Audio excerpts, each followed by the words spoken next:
আসসালামু আলাইকুম। Top news BD studio থেকে আমি সৈকত হোসেন। মালয়েশিয়ায় কর্মী নিয়োগ এবং প্রবাসী শ্রমিকদের বর্তমান পরিস্থিতি নিয়ে আমাদের বিশেষ প্রতিবেদনে আপনাদের স্বাগত জানাচ্ছি।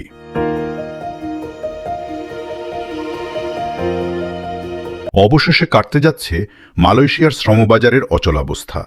গত জুন মাসে কুয়ালালামপুরে দুই দেশের শীর্ষ পর্যায়ের বৈঠকের পর কর্মী নিয়োগ প্রক্রিয়া পুনরায় চালু করার জোর প্রস্তুতি চলছে।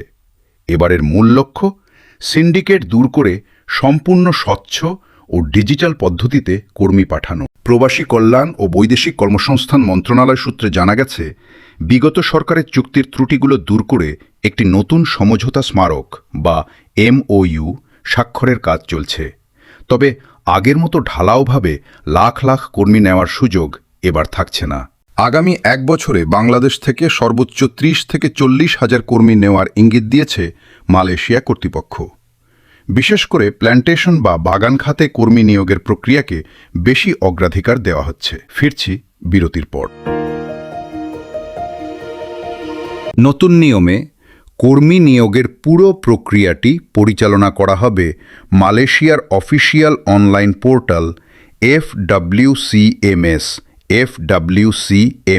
এর মাধ্যমে।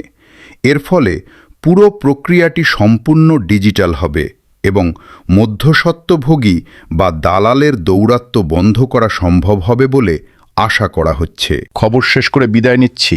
দেখা হবে পরবর্তী সংবাদে এবং চোখ রাখুন আমাদের চ্যানেলে।